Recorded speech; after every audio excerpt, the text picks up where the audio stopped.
సమస్యల పరిష్కారానికి తన వంతు కృషి చేస్తానని పట్టభద్రుల ఎమ్మెల్సీ అభ్యర్థి డాక్టర్ మహమ్మద్ ముస్తాక్ అలీ తెలిపారు.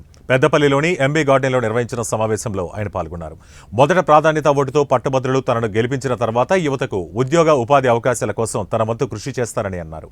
తాను గెలిచినా ఓడినా నిరంతరం యువత కోసం సామాజిక కార్యక్రమాలు నిర్వహిస్తానని అన్నారు. కులమతాలకు అతీతంగా తనను బలపరిచిన పట్టభద్రులు మొదటి ప్రాధాన్యత ఓటుతో తనను గెలిపించాలని కోరారు. మధ్య యూత్ కి మేము ఆల్రెడీ అక్టోబర్ మంత్ లో ఆల్రెడీ ప్రైవేట్ జాబ్స్ కార్పొరేట్ అంటే మా దృష్టి ఒకటే ఉండే అంటే అక్కడ దాకా ఈ యువతను తీసుకెళ్లాలనే తపనతోని సెప్టెంబర్ మంత్ లోనే మేము ఆల్రెడీ ఒక పెద్ద జాబ్ మేళ కరీంనగర్లో చేపట్టడం జరిగింది. అందులో మీరు చూసుకున్నట్లయితే 5,600 మంది ఉద్యోగ అవకాశాల కోసం వచ్చారు. కానీ ఓన్లీ 400 మాత్రం ఉద్యోగాలు ఇప్పించగలిగాము. ఎందుకు ఇవాళ ఎక్కడ ప్రాబ్లం అవుతుంది?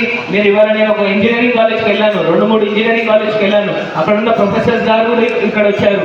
అక్కడ చూసుకున్నట్లయితే పిల్లలకి డిగ్రీలు ఉంటున్నాయి కానీ కమ్యూనికేషన్ స్కిల్స్ ఉన్నట్లేదు. ఎడ్యుకేషన్ పాలసీ మేకింగ్ లో ప్రాబ్లం ఉంది, ఎడ్యుకేషన్ ఇన్ఫ్రాస్ట్రక్చరల్ నీడ్స్ లో ప్రాబ్లం ఉంది, టీచర్ ట్రైనింగ్స్ లో ప్రాబ్లం ఉంది.